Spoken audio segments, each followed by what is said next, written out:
He's a new addition to the family, Angel, but I call her Rugrat. Right, Rugrat? Right, Rugrat?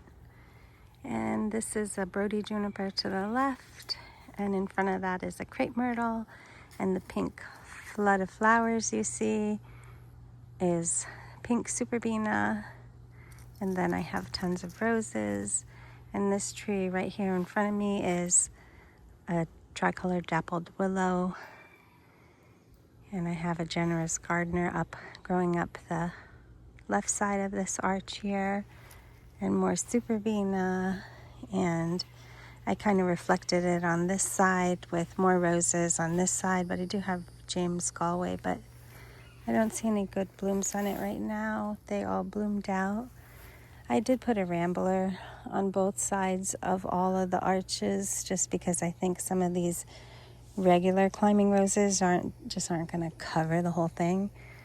So I don't remember what that one's called, but here is another tricolored dappled willow. Here's another beautiful rose, and more superbena, more coreopsis, bananas, and a delphinium, another crepe myrtle, the big huge bush in the back growing up the trellis there is Hurricane Katrina or Peggy Martin. Beyond the statue there is the Lady Gardener. That is one of my favorite, and just beyond her on the right side is Lark Ascending, the Lark Ascending.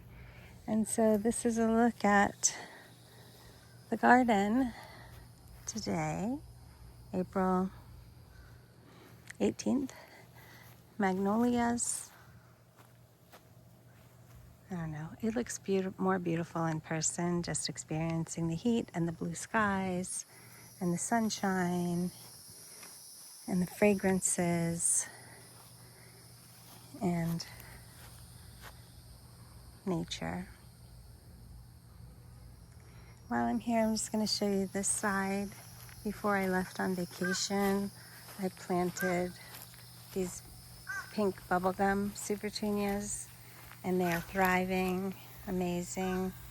And these are everlasting, endless summer hydrangeas. I just walked into water, but some of these do have buds.